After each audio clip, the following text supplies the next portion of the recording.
Hey, everybody, and welcome back.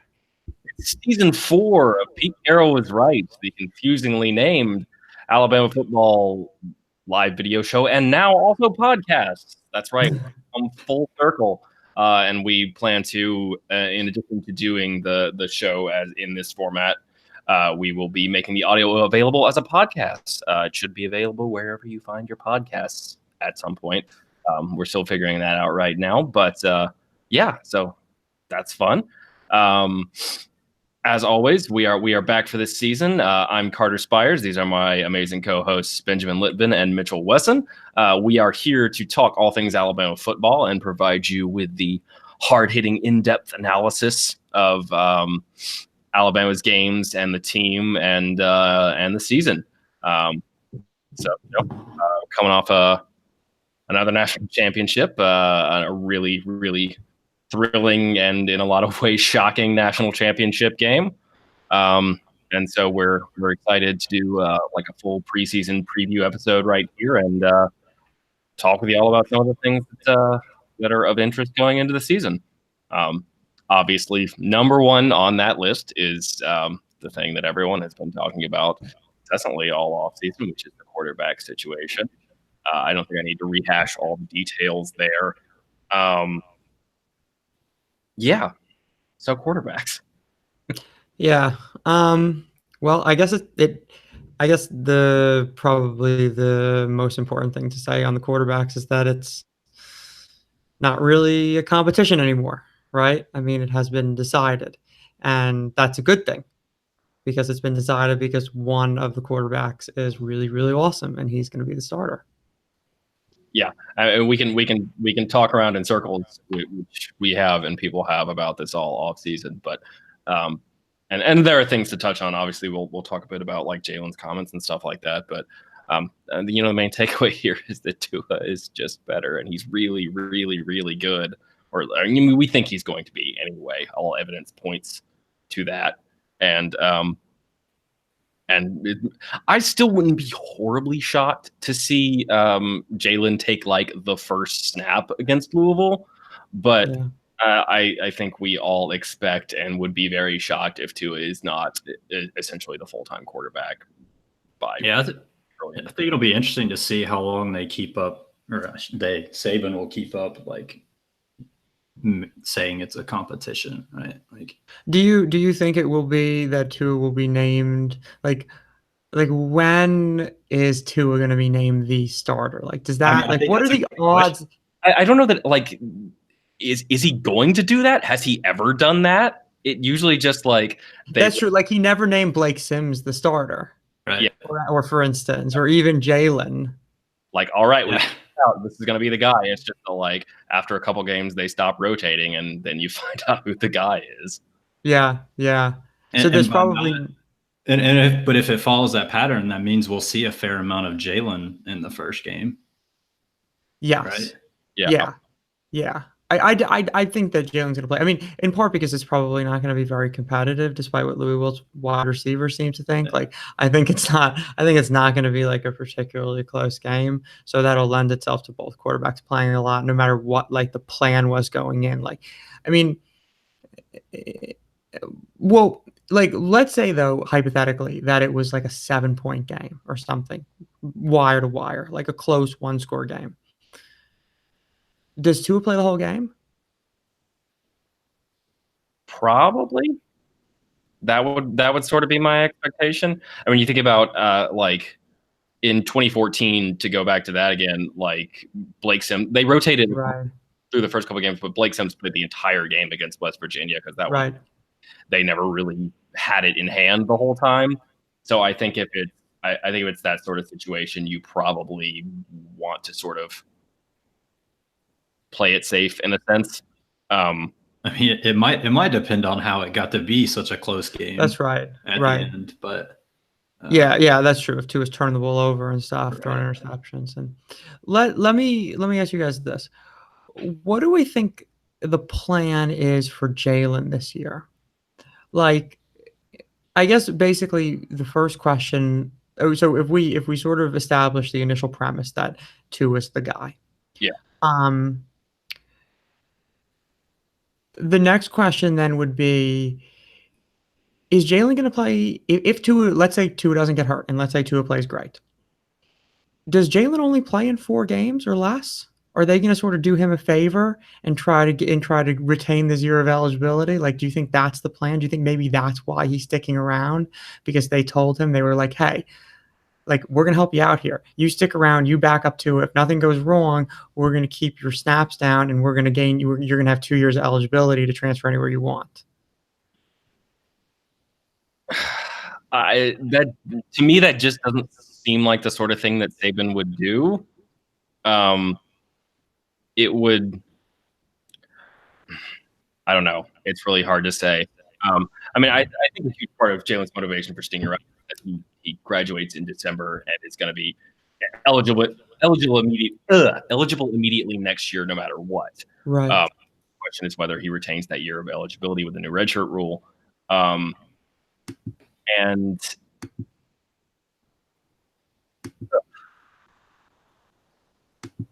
I don't know. It's a weird situation because if he comes to the quarterback, if he comes to the coaches or they go to him and say like, hey, I want to play, or hey, we'll let you play only 4 games this year so you can keep that year. But I mean, it's basically saying, I've got 1 foot out the door. Which, right.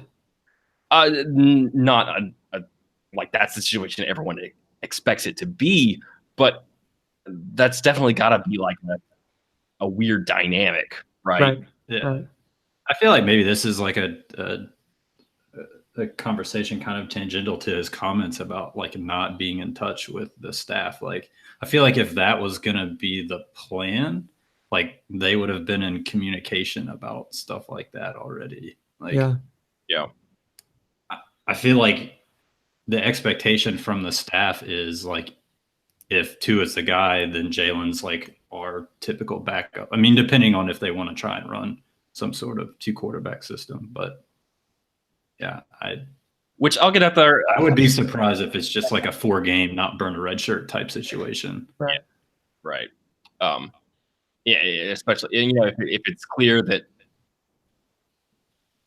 I don't know because then like what did you like Alabama has always like put in the backup quarterback toward the end of blowout. So it's like if you're doing that and you used up some of Jalen's games earlier in the season and in the spirit of it still being a competition, like, are you going to just like go immediately to Mac Jones, like starting with game 5 as like the guy? It just now on the other, like Jalen has the option to go the Blake Barnett route, probably, like where if he decides benefit him. Oh, because that could save this year of eligibility. Yeah, because doesn't that mean he could just play right away, like next season or something? Isn't that what Blake Barnett did? Yeah. Well, I mean, and that's the thing though, is that like Jalen is eligible next season no matter what because he's going to graduate. Oh, right, yeah. And if he went the Blake Barnett route, then he wouldn't graduate, or maybe he would graduate with the new institution. Weird situation. Right. Yeah, I forgot about the whole graduating aspect of it. Yeah, I don't know. It's just weird, and I don't expect to see, and I've made this like thrown this comparison out there before, but there are reasons why, everyone points to Tebow Leak as the sort of this quarterback system works model, and there are certain parallels there in that you have a better passer and a better runner, but like the main reason that the Tebow Leak situation worked is that Leak was a senior and Tebow was a freshman, and Leak was an established starter, and Tebow wasn't ready to there was never really a competition. Like Tebow wasn't ready to be the starter. He was basically just like a wildcat. Right. So it's hard to see that dynamic really working with the two of them. Mitch, how do you you're usually more in favor of like 2 quarterback systems? Like what? if Tua is everything that we think he's going to be, or that we hope he's going to be, like legit like Heisman candidate good, do you see any benefit to still employing a 2 quarterback system in that case? I mean, not to the extent that I thought we would have seen it last year when Tua would have been the second quarterback that we wanted to see more. Yeah. But I mean, I feel like the biggest advantage it would be to Alabama's offense would be just the unknown, like just Right. that like you can use it in situations where the other team might not be expecting to see another quarterback out there. But I don't know about it. He runs so well. I mean, he scrambles so well, and I mean, not as well as Jalen, but like enough that it's like not that much of an advantage to put Jalen in. Right. It doesn't change really your offense all that much. Like, it's not really like there are things like Jalen is a better runner than Tua is, and he probably, until I see this from Tua, I will assume that he's better at like making option run reads. But Tua is a good enough runner that you're not going to change the offense fundamentally between one or the other. Like, it just doesn't really make sense to. So, and I thought Tua was good making reads in the national championship game. Like, they ran like inverted veer a number of times, and I thought that like he really made the correct reads most of the time on that. And like obviously they were running like RPOs, and he was making the correct reads on that. So like and like you said, like he might not have like Jalen's speed and agility, but like he's a good runner. So I don't know. I don't see the benefit. Like Mitch's point is well taken that like, well, it's just sort of like the unknown factor and like keep the defensive coordinator on their toes and that. But I don't personally think that that's enough to justify taking Tua out in the event that he is as good as we're like expecting him to be. And like maybe if you want to get real weird and real creative, there are things you can do. Like, I mean, you can line up Jalen wide and have him run an end around and pass from there. Like Bill Connolly did a great piece like a week or two ago about the offenses and the teams in the Ivy League and the like how the quality of the play has increased recently. And like there was one time a couple of years ago when Princeton ran a system where they sometimes had 3 quarterbacks on the field at once. So if you want to get crazy, it's possible. I don't necessarily see Saban endorsing that as sort of a full-time thing. Yeah. But there are some possibilities for sort of a trick play here and there. And he's been known to pull a few of those. Sure. Yeah. But not consistently. Yeah. I think the other point about this is like Alabama before Jalen had one of the most consistent running games like of any college football program. Like with the backs. Yeah. I mean, when it was just like AJ or Greg, I mean, like they already had like one of the best running games in college football. So I feel like when you're bringing in a running quarterback that's not as great in the other aspect of the offense, like you're just handicapping yourself. Yeah. There also might not like with Tua under center, there might not even be the same need for the option runs because if Tua is as good as we expect him to be, I think teams are going to have to like have a couple safeties back there. I don't think you're going to be able to stack the box. And if that's happening, like you can kind of go back to like even box numbers and just sort of hand the ball off to your backs. And, I think there were probably times last year where Alabama would have benefited a little bit more from handing the ball to their backs. And I think that they can really get back to that this year, give it to Damian Harris and give it to Najee Harris and like really let those guys work. It's like, because if teams are going to keep 2 safeties back there, it's just free yards. Yeah. And I mean, there will always be like, I would never want to see them, and this will transition to when we talk about, kind of what the structure of the offense might be like. I would never want to see them, as long as they have a quarterback that can do it, I would never want to see them completely phase out those option elements, just because there's so much benefit to having your quarterback, at least having force defenses to respect the threat of the quarterback run. But yeah, I'm like, you can definitely like, you don't have to do it equal like the box numbers the way Alabama's kind of had to the last couple of years, because teams aren't keeping safeties back and they're loading up the box, and so.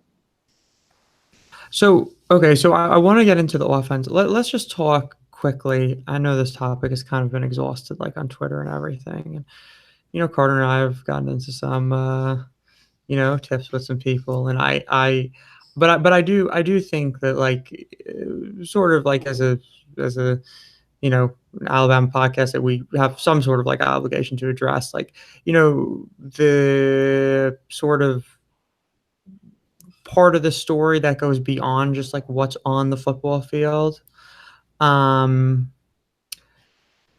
Jalen made some comments to the media.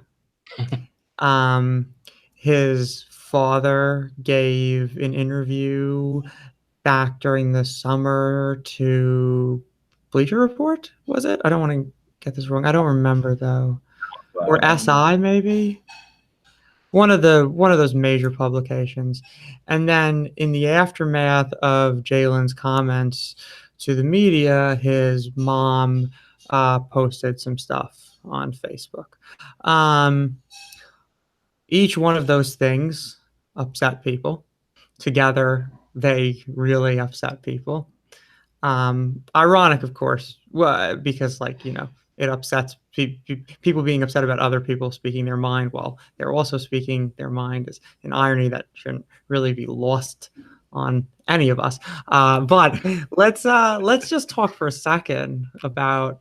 Let's deal with Jalen's comments first. Jalen, in my reading of what he said, basically sought to I should say the most consequential part of what he said was that he seemed to suggest that he didn't get the proper mental and emotional support from the Alabama coaching and training staff. Do you guys sort of agree with that interpretation? Yeah. I think there were way too many people who took that part of what he said. To me, I saw a lot of people being like, "Oh, I can't believe that they wouldn't have talked to him at all about the competition or anything like that." It always happens, there's no way they didn't do that. I think there's a difference between they talked to me about the competition and they talked to me about how I felt about the storylines and the media coverage and everything else. Right. And I absolutely believe that they talked to him about the state of the competition. I absolutely also believe that they might have failed at giving him what he felt like he needed in terms of the mental, emotional support. Right. And it's also important to point out that Alabama and Nick Saban and the coaching staff and everybody could have felt like they did do that they did support him mentally and emotionally. And what they both so they may have done that, or they may have made a good faith attempt to do that. I don't know. But I have no reason not to believe Jalen. Yeah. I have no reason not to believe that Jalen felt that he was not getting enough support. And, that's unfortunate. I mean, it's really unfortunate. But beyond whether or not he should have gotten the support and whether he got the support in any of those unanswered questions, Jalen has every right to say what he's thinking. He's existed in this quarterback situation, this very polarizing controversy with everybody else sharing their opinion. There's no magic rule that says that the people in the situation are precluded from sharing their opinions. That's okay. They do that. Athletes do that all the time. Professional athletes do that all the time. They share their thoughts on things, and college athletes do it too. They don't do it with the same frequency because the media availability is obviously very different between a college athlete and a professional athlete. But I don't understand this idea that he shouldn't have said it because it's in disservice to the team or something. He's thinking about himself. He's been reading things that people have said about him for months. He wants to share his thoughts. Why does that matter? Why could that possibly, how could that possibly upset anybody? All of these guys say what they're thinking. What Jalen's thinking just happens to be something that people don't like. I think that's really the problem. It's not that he spoke. It's that he didn't say what people wanted him to say. And I think a lot of people sort of missed what, a lot of what he was talking about was, and I can see, because you can see the way Saban deals with something like this is he basically kind of puts in radio silence around the program. and nobody's talking about what's going on. Like, it's been interesting for me, like watching like Rice has a quarterback competition going on right now with like the new coach and everything like that. And there have been these interviews from practice with Mike Bloomgren, and he's like, yeah, well, I actually think Jackson Tyner's a little bit ahead right now, but one day the other guy will do. It's weird for me to watch that, like the coach just like straight up talk about what the status of the competition is, because it's not Nick Saban's approach at all. And I think a lot of what Jalen was talking about was, he said a lot of stuff about, the coaches can't control it. We can't control what goes on with this narrative and stuff like that. And so Saban's approach is just say nothing and assume that like he will take care of it in the program and that the players will shut out what's going on outside. But like, Nick Saban can't prevent people from talking about it by not talking about it himself. Right. Yeah. So that I think that's a lot of Jalen's issue here, is that like there's this huge media fire, like everyone's talking about this constantly, and for him, everyone is assuming fairly, but everyone is assuming that he's going to lose the job and transfer. So I think that's a lot of what he's like, I haven't been allowed to say anything about this, whereas this huge narrative has come up about it, like, oh, he's going to lose the competition, he's going to transfer, blah, blah, blah, this is what's going to happen, blah, blah, blah. And, the coaches can't control that just by saying, we're not going to talk about it. Somebody's got to win the team. That's it. Yeah. And I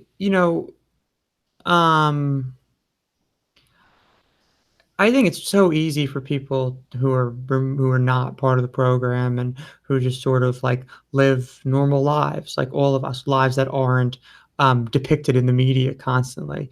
It's very easy for those people to say that like somebody in Jalen's position should just not say anything. But like, you don't know what that's like. To have articles written about you every day, to have sports talk radio programs talk about you every day, to be asked questions by the media every time there's an opportunity, to have blog posts written about you, to have people tweeting about you on social media all the time. Like, I think that people should be careful about judging Jalen for saying what he said and for wanting to speak out, when like most of the people who are criticizing him for that have absolutely no experience with the things that he's dealing with. And I'm not just talking about like from a football perspective, but just from like sort of the emotional toll that it would take on you to be in that situation and to have people talking to you about that all the time. And there's a recognition sort of in a broader sense amongst pro athletes that sometimes there's not enough, that they don't have enough of an opportunity to control the narrative, and it's important that they do control the narrative. Like, that was the impetus for like the Players Tribune, right? Like the idea that like, here's the player's opportunity to tell the story from the player's perspective, as the player wants it to be told, without the narrative and the story being created by the media.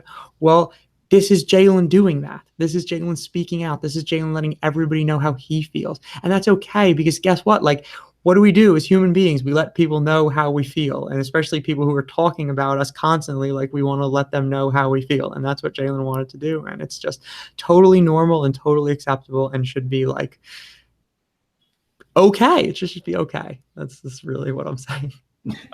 I'll add two quick points about the things that Jalen's parents said, and then we can move on and talk about other things. The things his dad said, I don't think his dad necessarily did him any favors by saying the biggest free agent in college football history stuff, just because that's exactly the sort of thing we're talking about, where there's an external stuff and Jalen doesn't get to comment on it. So it's like, it's like, I mean, he wasn't, maybe an exaggeration, but he's not wrong. Like, there's probably 100 programs in the country that would take Jalen as their back right now. I do think, though, that people missed a lot of what he said earlier in the piece where he's quoted, where he said some stuff that's like, Jalen understands and I understand. He put himself in that situation. Like, if he played better, like, then he wouldn't have, Tua wouldn't have been out there and we wouldn't be talking about this. And like, so I think there's an element to that people missed, that was an element of sort of acknowledgement and acceptance on their part. Like, there wasn't, people read into that a sort of like bitterness against the program that I really don't think was there. And then the point about his mom, she's his mom. She got on, a bunch of people have been saying really nasty things about him, and she got online and defended her child. And if you have a problem doing that, then you really need to rethink yourself. Yeah. And I also, I would also question, like, okay, so we're mad about what Jalen's parents said. Well, you know, the guy who was the right tackle last year for Alabama, who we'll get to this later, but it doesn't look like he's going to be the right tackle next year. His father is on Twitter. His father is very opinionated. His name, Dave? He's David Womack is. I apologize if I'm getting his first name wrong, but Matt Womack's dad is extremely online. He's so online. I did not know this. he's very online, and like he's like, like being critical of the coaching staff, and he's kind of like a run the damn ball type of type of was like that too.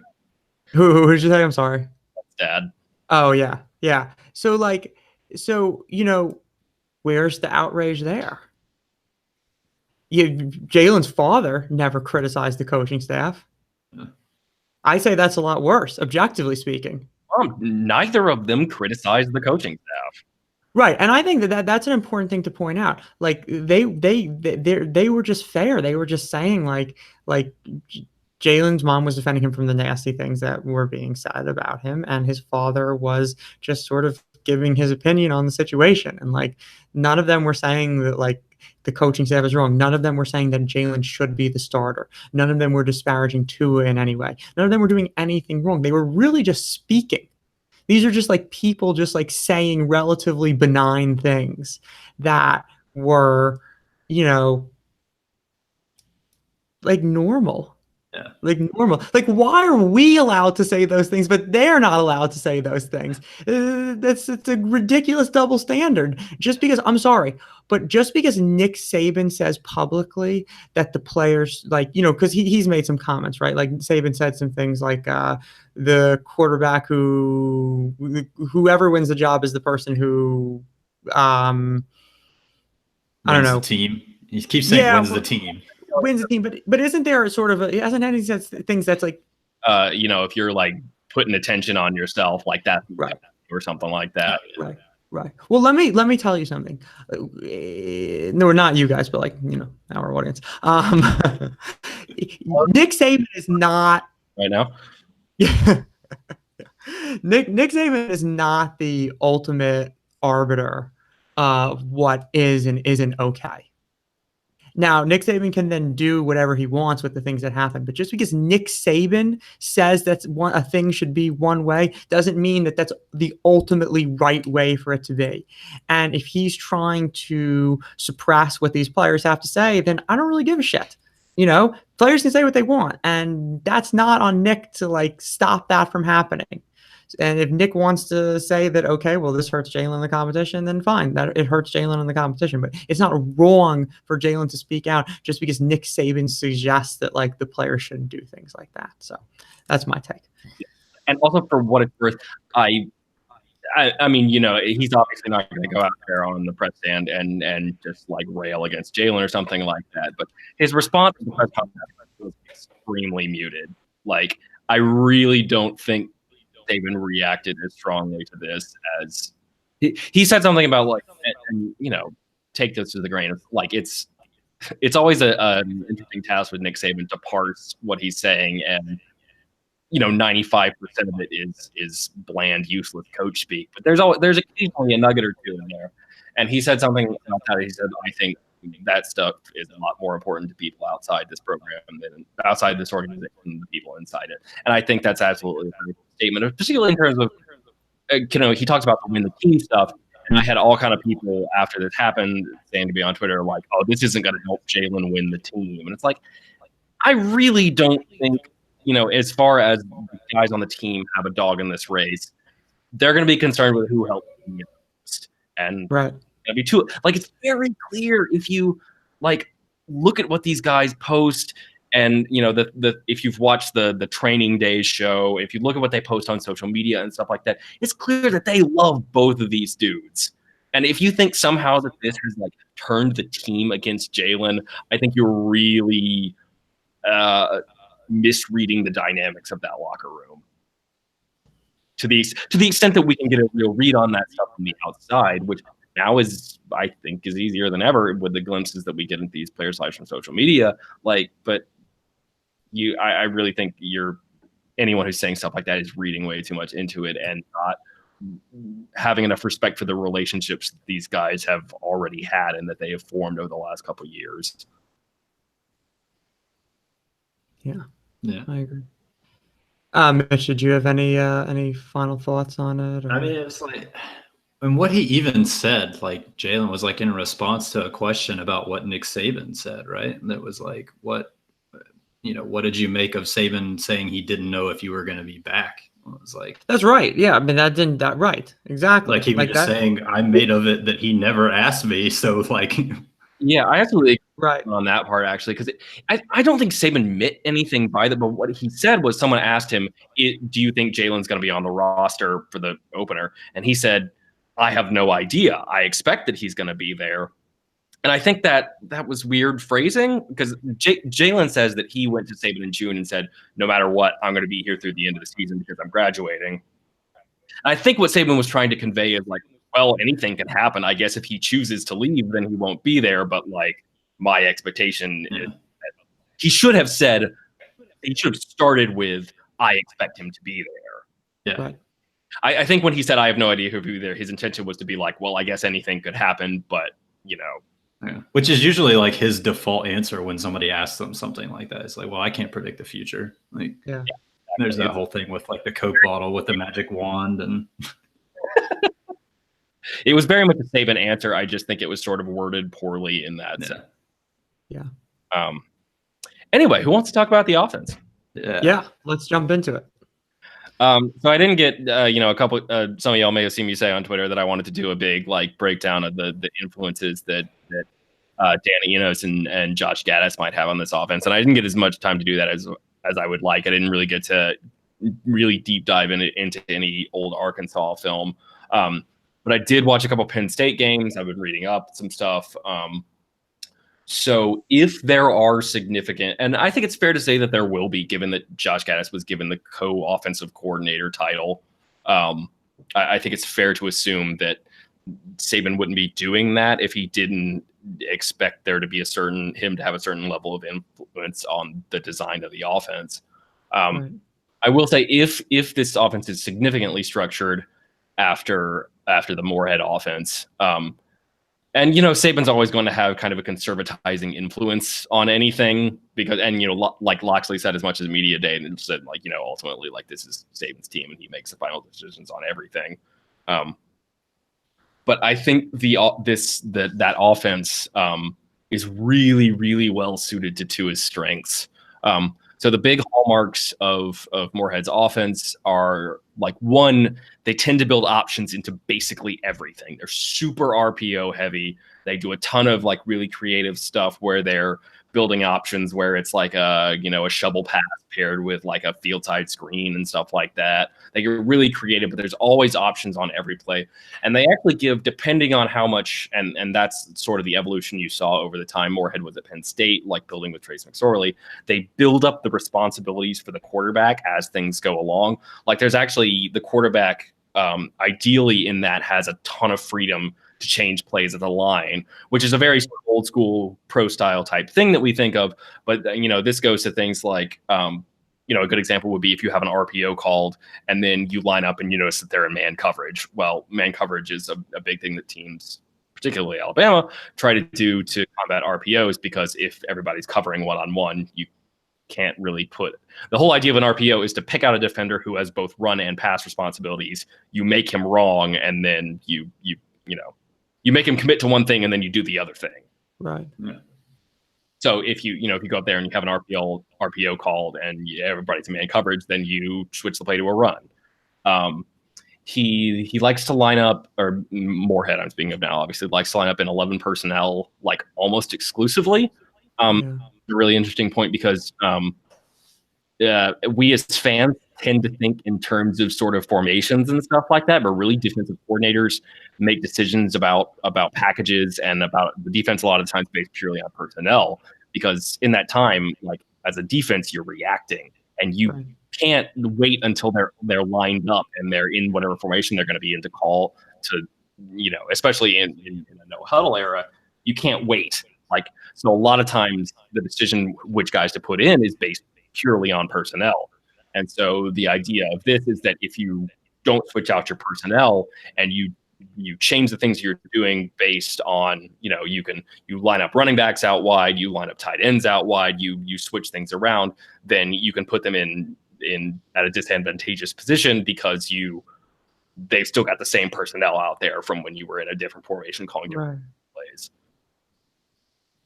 And I think a lot of that is stuff that kind of like Alabama was already doing to some extent, right? And now they're just maybe going to do it more. So I think it sort of fits in with like the natural evolution of their offense. Like Alabama was like, already walking out tight ends out wide, right? And walking out running backs out wide, and also staying in a predominantly 11 personnel base. And, there was already a lot of RPO stuff. So basically kind of we're thinking this is just going to be like, greater extension of what they've been doing somewhat. Yeah.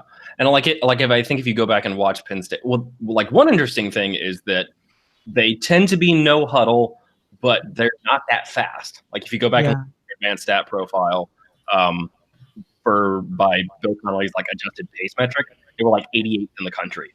They were not that fast. Like they have the ability to vary tempo, to go fast when they want to, but it wasn't just about speed all the time.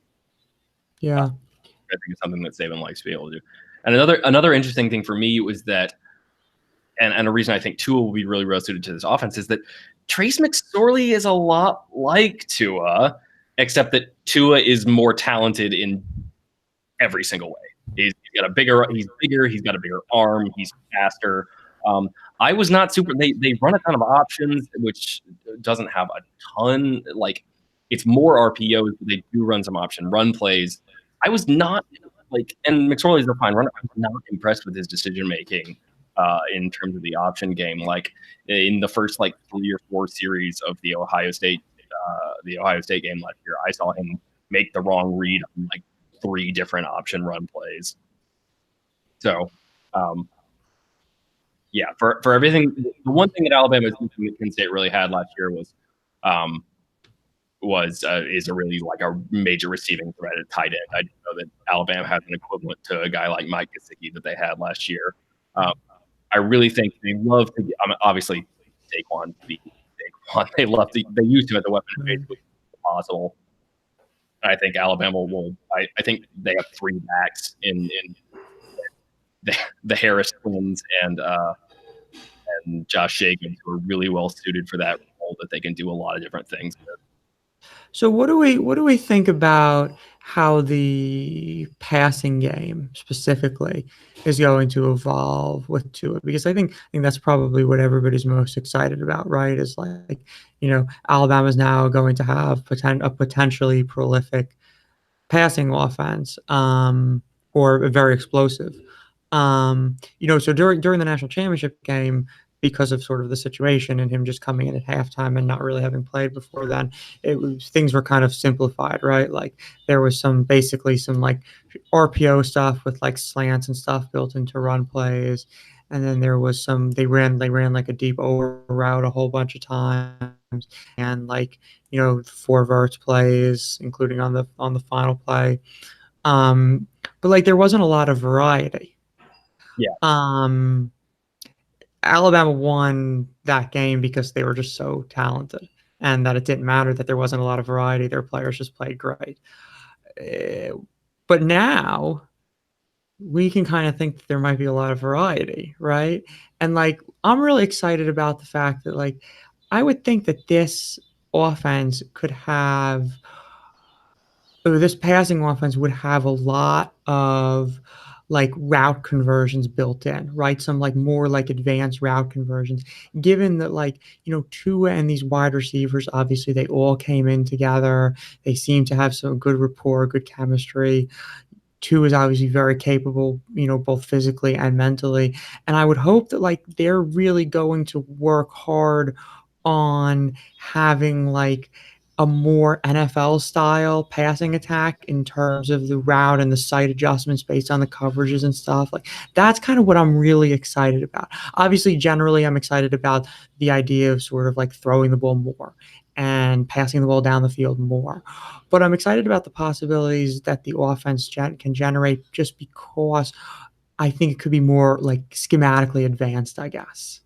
Yeah, and I mean, I think that's really where the Dan Enos influence comes in terms of him being the quarterback coach and whatever influences he's going to have on the design of the offense, because obviously they ran a very pro style system at Arkansas when he was there, which despite what you think of when you think of Burt, Brett Bielema of Burt, they were really very passing focused for a couple years with the Alabama there. And I think all Alabama fans will remember quite well how they were throwing for a whole bunch of yards in very pro style passing offenses at the times. And so I think that's where that kind of influence can come in and what they will be capable of doing in that area. I think on standard downs, you will probably see pretty aggressively the more spread, the Joe Moorhead type influences where you're bringing a lot of RPOs, where you're the kind of concepts they've incorporated more and more over the last couple of years.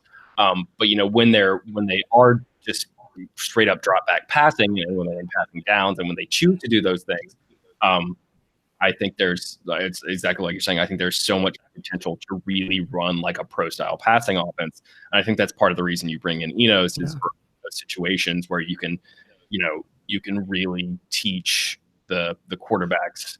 And Tua, who seems to have this very natural ability to do this kind of thing anyway, but to sort of read a full route tree and go through a series of progressions that aren't just based in options coming off stuff that's built into the run game. Yeah, Mitch, what are you excited to you asked about like the evolution of the offense, and I think Carter kind of hit on it. I think the evolution can come on third down. I don't know that I expect first and second down to look totally different than recent Alabama has, but I feel like they can do so much more on third down than they can with Jalen. Yeah. Because of what you talked about with having like the abilities that Tua does to kind of process the game and make the shorter throw, like they can throw on 3rd and 3 sometimes, which I don't know I would have recommended with Jalen, but and they don't have to be conservative on 3rd and 10. Like they can actually go. Yeah, exactly. Yeah, that's the other side of it too. Like with Jalen on 3rd and 10, we were always just draw play. Yeah, and that was kind of what we were hoping for. Right, it was the right call. Yeah. Yeah, I mean that's I think that's the true test probably of the strength of the passing offense is whether on 3rd and 7 or 3rd and 8 the quarterback can drop back against coverage and convert the yards, because like even in those situations, because of how good passing concepts are in like 2018, like there's always like yards to be had, right, against sort of any defense in any situation, and like the right quarterback with the right play with the right receivers can always make it. And I think I'm excited to see like how advanced they are in that sense, because if Tua is able to drop back and find guys on 3rd and 8, like then you've really got something here, and I think that's kind of exciting. And then I guess the only thing I would think on standard downs maybe is like, can we have just some like regular like shots, like a vertical passing game out of just like straight drop back, like not like no play action fakes, no RPOs, none of that stuff, just like 4 wide receivers, drop back, 5-step drop, 7-step drop, and find someone 20 or 30 yards down the field. Like, is that something we're going to see this year? Because like that would be cool. And like, you think about like the final play of the national championship game, for instance, and I think that's that's kind of like what I'm thinking. You know what I mean? Like stretch the field on standard downs, even without the threat of a run fake. And if they can do that, then they're going to be unstoppable, right? Offensively, they'll be tough, and they'll be tough in large part because, and I think a good opportunity to talk about the O-line, which I think is something that we're all really excited for. Yeah. Yeah. I mean, they have, I mean, you just think about it left to right. They've got Jonah Williams coming back, who's, probably a top 5 NFL draft pick. Lester Cotton, is a senior now, I guess. I think so. He's a senior and a senior. Yeah, true. Right? Yeah, it says Cotton senior. That's right. He's changed, or did he change it last year, or is he just yeah. So obviously you've got starters returning in them, and you've got Pierce Baker, who's now a redshirt senior 4-year starter, right? Over to center, which he did a little bit before Bozeman took over last fall. And then you've on the right side, and they've actually apparently what's going on over there? It's interesting, right? Last week they've been flipping them inside, yeah. Which I saw some. So I think it was Mike Johnson that said some stuff about that. He thinks part of the reason Leatherwood, like in the spring, wasn't coming on as strong playing right tackle was that he is a very has basically been playing left tackle all his he was the backup left tackle all last year, and obviously came in for Jonah and stuff like that, and played tremendously well. Yeah. He said he's been basically playing left tackle his whole life, and that the transition from one side to the other, particularly as a tackle, is not something that's as simple as a lot of times people might think it is. Right. You're really used to pivoting on one leg as opposed to the other, and it can be difficult for some guys who have only played one to adjust to the other. And so maybe that plays some part because, obviously Jedrick Wills pushed for the right tackle job last year and was next a lot of times. So maybe that's playing a part in why they're doing the switch now, because maybe, they want Leatherwood out there, but Jedrick is just more of a natural right tackle than he is. But regardless, if it's those 5 guys out there, with all respect to Matt Womack, who started all 14 games last year and generally did a pretty good job, that starting 5 is insanely talented. Yeah. The one thing on the sort of the switching from left to right, I can't remember who it was, but I saw somebody who I think was an NFL offensive lineman, say on Twitter that people think it's easy, but it's sort of like being right-handed and writing with your right hand all your life, and then suddenly trying to write lefty, and I can't speak for anybody else, but I couldn't write left-handed.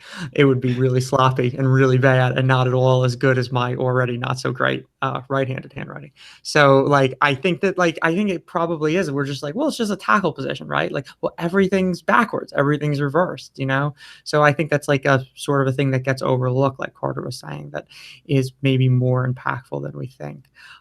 Could this also be a case of them just getting guys more familiar with different positions just in case there's an injury or something, sort of what we saw with Pierce Baker and Bozeman last year, flipping them around left guard, center, all that stuff? I mean, could that have something to do with it too, maybe?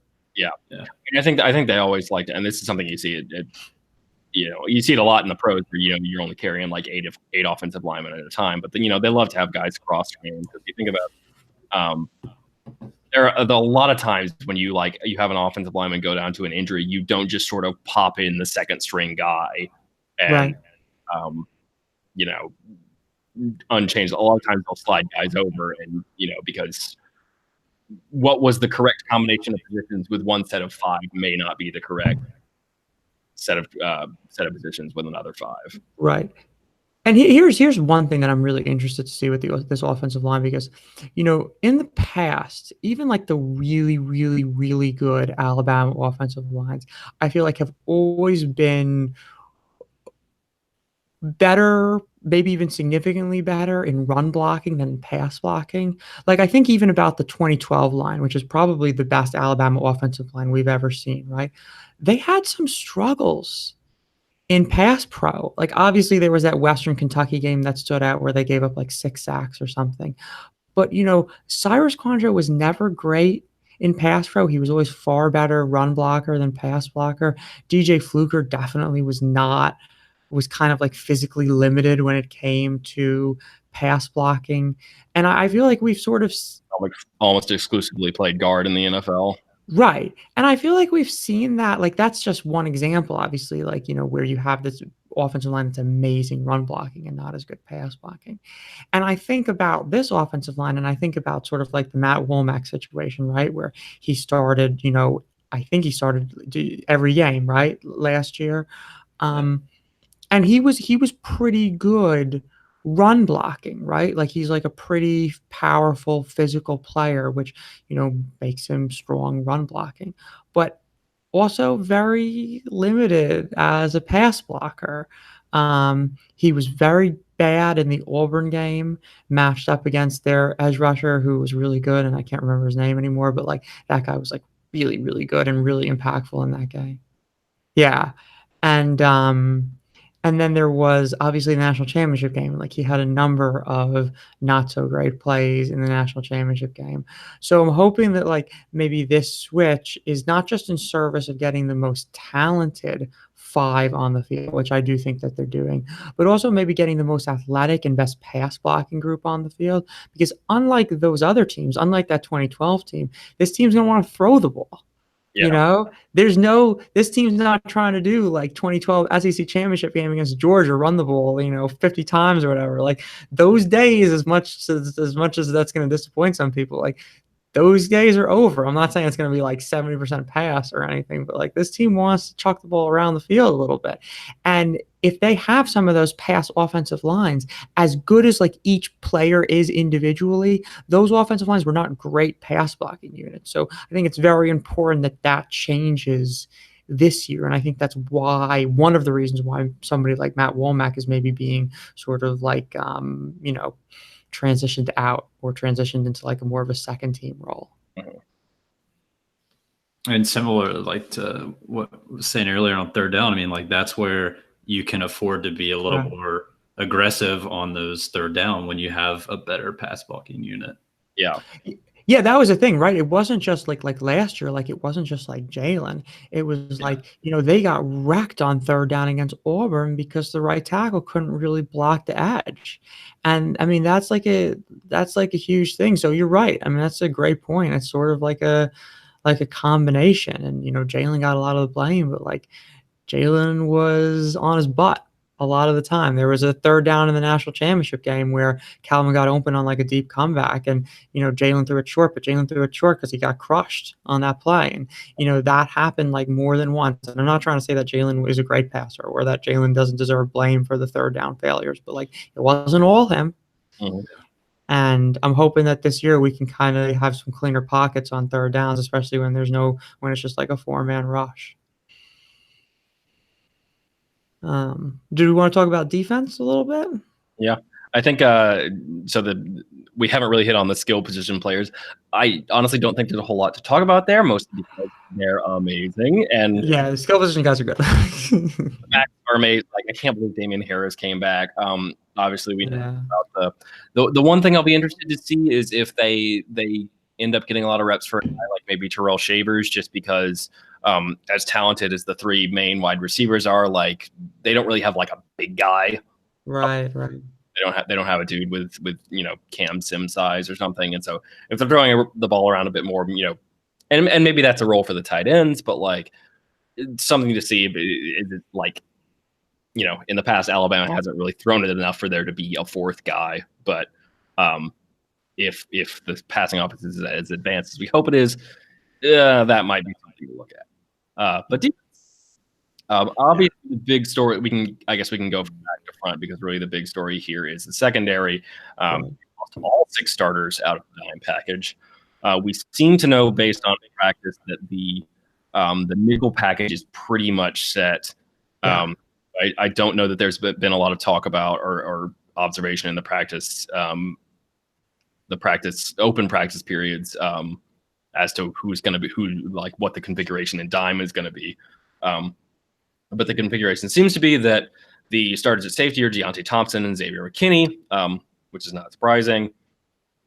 And then in base, they've got Shaheem Carter and Trayvon Diggs at corner. And then in nickel, Shaheem does the Minka thing and shifts inside to star. And then they bring in Savion Smith at corner. Yeah. It sounds like to me, based on what we've read, that the safeties kind of as expected are a little bit further ahead. the corners. The best player in the safety is Deontay Thompson. I think we're kind of all excited about him. I think he played really, really well in the playoffs, right? I mean, he was like really good. I don't really know that much about McKinney, but people seem to like him, seem to think he's good. Here, and apparently the coaching staff has been super high on him this whole time. I know Saban's been really complimentary of him over this like spring and summer practice, so I expect him to be pretty good. There's obviously not much in terms of game film on him, but the staff seems to be pretty secure in what he's going to do. Do we think that it's going to be, or do we think it could be Patrick Surtain at money? Because that'd be fun. Literally today, like today's practice reports came out, and they apparently were the unit where they were practicing nickel, and Shaheem was like playing safety with the second team or something like that, and they had Surtain at nickel. So I wonder. There's no. I mean, Shaheem's too good, and it's basically has gotten as much playing time. Like the only reason Shaheem hasn't started already is because Minkah Fitzpatrick was only a year older than he is, and they have basically the same kind of role. So there's no way. Like, I would be interested to see if what they're going to do is, if Surtain is too good to keep off the field. Do they do? Is this sort of an indication that they're going to do something like kind of like they did last year in dime, where so last year what they did was that Minkah actually, in his unending quest to play every single secondary position, would bump over to the money role in dime, and they would have Tony Brown come in and play star, or Shaheem after Tony got burned in the second half of the championship game. So I wonder if they might do that. I wonder if they might bump Shaheem over to money in dime and then bring in Surtain at the nickel, because he's apparently been shadowing Shaheem at the star position, at the nickel position, for like the entirety of camp. Yeah. And the Alabama has used those positions to, like, in the past, to like bring along some of their super talented younger players that didn't necessarily have a role in like the base defense, right? Like I think about like Landon Collins playing money, or Ronnie Harrison playing money, when they were really young players. And I feel like this is a good opportunity maybe to like it's not just for this year, but to also like invest in Surtain's future too, right? Like more, like there's probably a number of different guys that could make a reasonably similar impact at that position, but you give this an opportunity to say, okay, well, we know that you're going to be hugely important going forward, and here's a chance for you to sort of get your feet wet, right? The biggest thing to me that I think when I think about the secondary, all of these players as individuals are definitely physically competent, right? And there's not a lot of concern as far as their ability to sort of play the position at the college level from like a physical standpoint. And these guys have also been in the program for long enough where I think that there's not a lot of doubt about their ability to play the position from a technical standpoint either. So, my biggest concern really, and you saw this with like Trayvon Diggs last year, is just basically the plays, right? And I saw an interview with him recently where he basically talked about how his issue was the plays. It was just like not knowing sort of like the adjustments in cover 3 and the matching stuff. And like, that's pretty complicated. So, that's I don't look at any like one player on the defense and I say, wow, I'm really concerned about him from like as a physical liability. Yeah. But I look at these guys and I say, well, I'm really concerned about how they might hold up in match against like a good passing offense, and I wanted to know what you guys thought about that and how that, might progress going forward as the season goes on. I think we might get a decent indication if the Louisville's receivers comment or any indication. We might find out pretty quick how they handle those kinds of things. Yeah, they're going to be going up against, and Louisville's receivers are good. Like, that guy, who knows what will happen against Alabama, but like those guys have generally walked the ball. Like they got room to talk a little, maybe not quite that much, but and Juwan Pass is a pretty guy, and Petrino is a guy he runs. This is the side, but this is the funniest part about people talking about who didn't know what they were talking about with Lamar Jackson going into the draft, talking about like, oh, he runs the spread offense and all that stuff.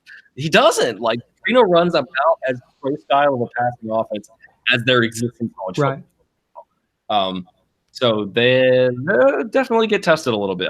That's you know, as even though this opener might not be exciting, I think it's good for Alabama in a lot of ways because you essentially get to test your totally rebuilt secondary without being too worried about whether or not you're going to The lose. result. Yeah. Yeah. Well, but let me ask you this though. What do we expect to see as far as how much, like, in a game against a potentially good passing offense for the reasons you just laid out, but in a game that, because of looking at each team as a whole, Alabama probably can't lose. What do we expect to see as far as the coverage strategy? Because on one hand, I would say, well, going up against a potentially challenging passing offense, we've got a whole bunch of new guys. I would just keep it simple, play like a lot of like cover one man, and just say like, hey, like, be athletes, be physical, just play your man, and get after it. And I think like that's the strategy that best serves the goal of being as effective as possible on a play-to-play basis. But on the other hand, I think, well, because they probably won't lose, maybe these 3 games ahead of Texas A&M might be best used as investments in the development of the secondary. And I think, well, maybe you want to serve the larger goal, which is to get these guys ready to play sort of like mash coverages. And maybe we should see more of that, actually, even if it's to their detriment in this opening game, right? Right. You put them in a situation where they might get burned something, but like if those plays aren't going to cost you the game, then maybe you let them get burned so that they learn from it. Yeah, I don't know. That's an interesting thought. I'll be curious to see what they choose to do in that regard, because I think, because it's exactly like you're saying. I don't have any doubts about the physical ability of these guys. And there's like I'm pretty confident in Deontay. I'm pretty confident in Shaheem. I think I have a good feeling about Trayvon in the sense that I feel like this is his Cyrus Jones senior. He's one of those guys that comes in as an athlete, and Saban takes an interest in him, and kind of takes a personal interest in coaching them up from a DB standpoint. So I get the feeling that, and this is based on some stuff that he said in that interview we're talking about, but also just sort of about like, this is how I expect him to develop. I think that Trayvon's going to be pretty good. For me, or Savion Smith, Xavier at the other safety position, maybe, whoever is playing in dime.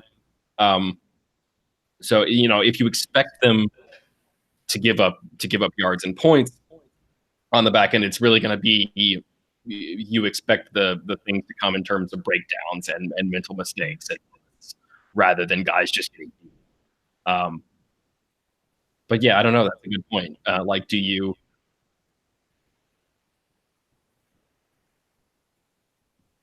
I feel like that's the sort of thing you play by ear, probably.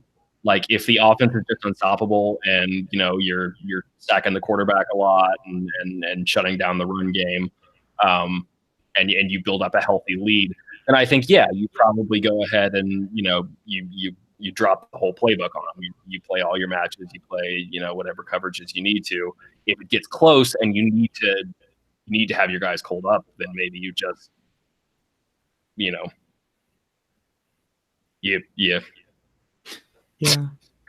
you play bump and run and tell them to shut their down. Yeah, the thing is that I've never really found the paycheck games to be all that useful as far as development, just because, like, especially for like the secondary, like the secondaries are just never tested in those paycheck games because the quarterbacks just are not great, and the offensive lines are tiny and getting overwhelmed in pass block, and like there's just no opportunity. There's just very often like not an opportunity for like Alabama secondary to really, for them to be stressed like in any way. And then if you just play bump and run and just play man against Louisville, and then whoever the paycheck game is the next week, I don't remember, but like You remember? yeah, they're all the same. All three of them are the same, and then it's Ole Miss the week after. I mean, Ole Miss would be interesting, right? And I mean, at least they've got like a great receiver that you've kind of got to. Like that game may not be as helpful for say Texas A&M as Louisville's going to be, just because you expect Jimbo that that A&M is going to be running kind of a more pro style offense. Right. Years past, it's Arkansas State. Okay. I don't know, has recently been good for a Sun Belt squad, so that I don't know, not gonna be a real test, but. Mitch, what are you thinking about the secondary as far as development as the season goes on? Not necessarily apropos of what I said about sort of the Louisville quagmire, but just in general. Yeah, I mean, I like. I think somebody like we kind of know what we're getting from Deontay at this point. I agree. A little bit about what we're getting from Shaheem. Yeah.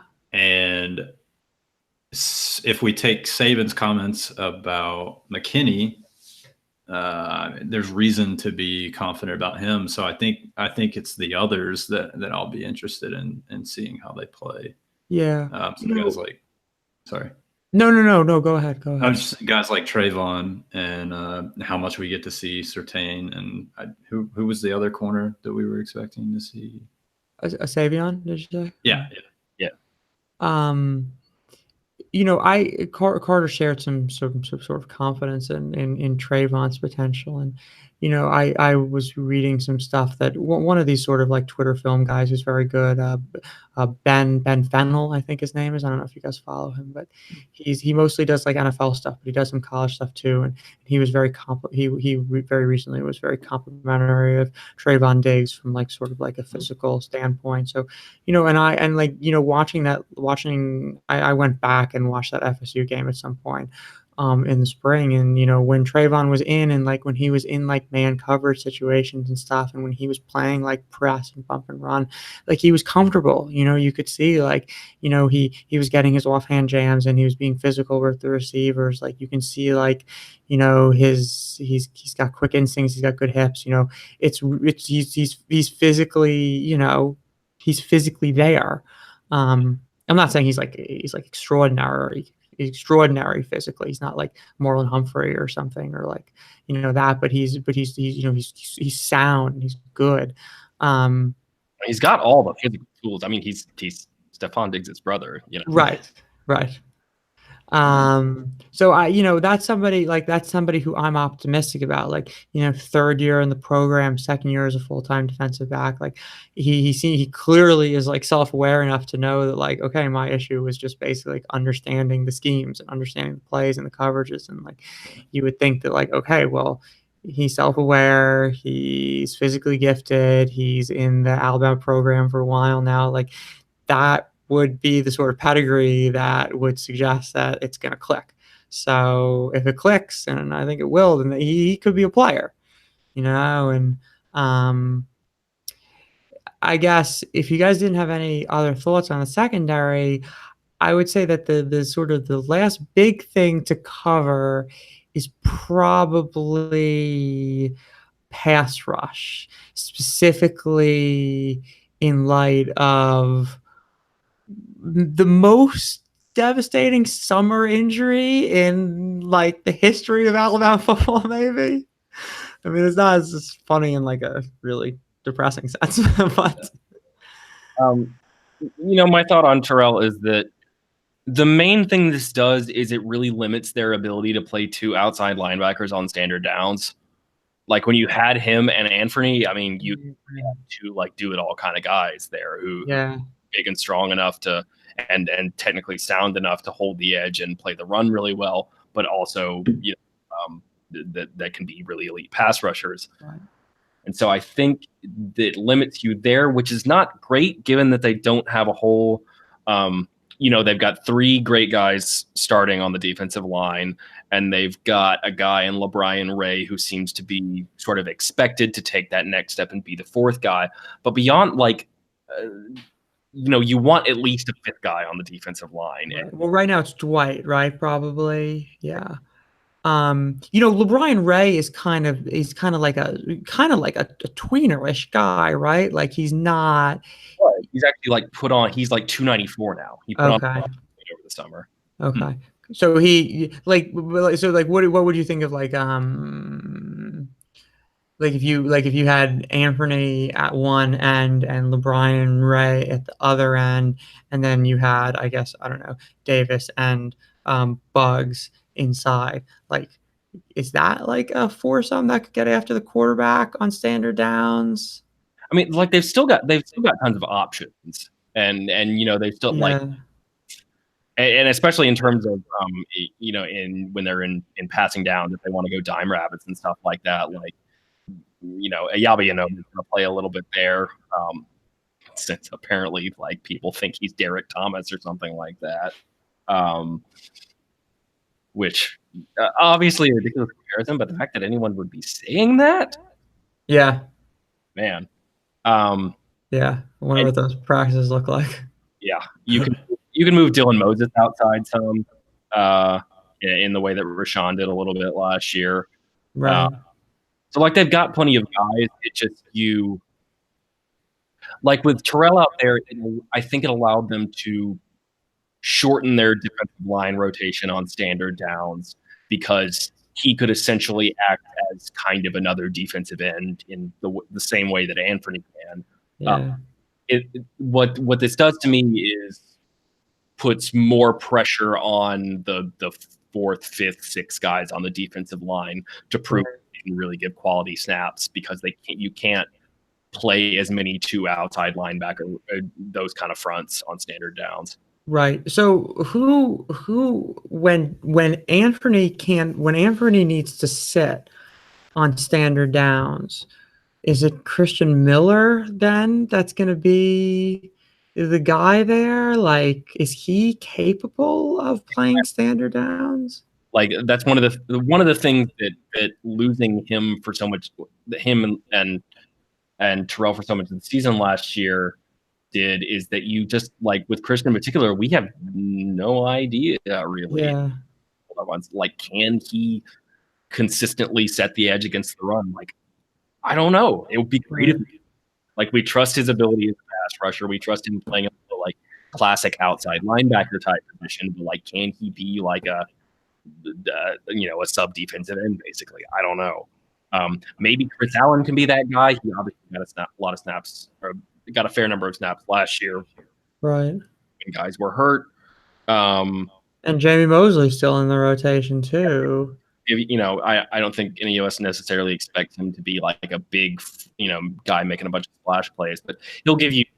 You can still run some of those fronts, with two outside linebackers on standard downs, but I don't think you want to do it as much without being able to do it with Terrell and Anthony.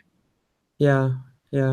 I guess it's sort of similar to what we talked about last year when everybody got hurt, which is that I don't think we have a lot of concerns about their ability to rush the passer when the other team's behind the chains, right? When you can get more creative, when you can bring blitzes, when you can kind of get like speedier guys on the edges and not have to worry about setting the edge. Like, so, I do think that they're going to be okay there. Mitch, what do you see as far as like, the standard down pass rush? Yeah, I mean, it kind of reminds me like of the discussion like 2 years ago, maybe with Tim Williams, like having him in on standard downs. Right, 2016. When we were talking about whether Ryan and him can play together at the same time. Yeah, I think I don't know who you favor. I mean, I'll be really interested to see what they kind of open the game with on standard downs. Yeah. I guess you're gonna see. We'll see. I don't know. It's interesting. Yeah. Any other spots we want to hit on for sure? Like on defense or just in general? General. I mean, special teams. What do we know about Tyler DeLong is anything. as far as we know.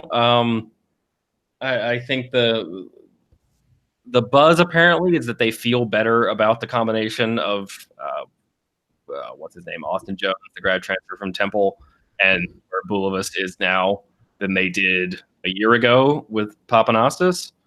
But I don't think they've actually like the kickers haven't been kicking in any of the open practice periods or anything. So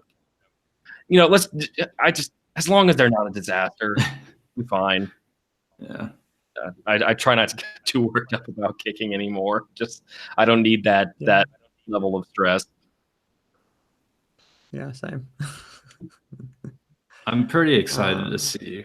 How do we say his last name? Waddle. Oh, well, yeah, Waddle. I think, yeah. Let's see if he Yeah. gets. Well, all the reports seem to. Yeah, he sounds like a real player. I mean, so I mean that's like, I guess like, is he Noam is probably the freshman we're most excited for, right? Yeah. Yeah. But he's probably second, I guess. Yeah. Mm-hmm. I would be surprised if he takes any of the earlier punt returns, but I would kind of be surprised if we don't see him take. I mean, depending on how the game's going, but yeah.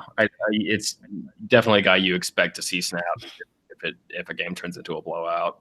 Yeah. Yeah. All right. Well, in the interest of not having our first episode of the season go like wildly over an hour the way we have before, I think we'll go ahead and wrap this one up for now. It's good to be back, y'all. Thanks for watching and listening with us, and we'll. I don't know if we'll do another preseason episode. We may not, but we'll definitely be around for the start of for first week of the season. So roll Tide, and we'll see y'all later. Yeah, roll Tide.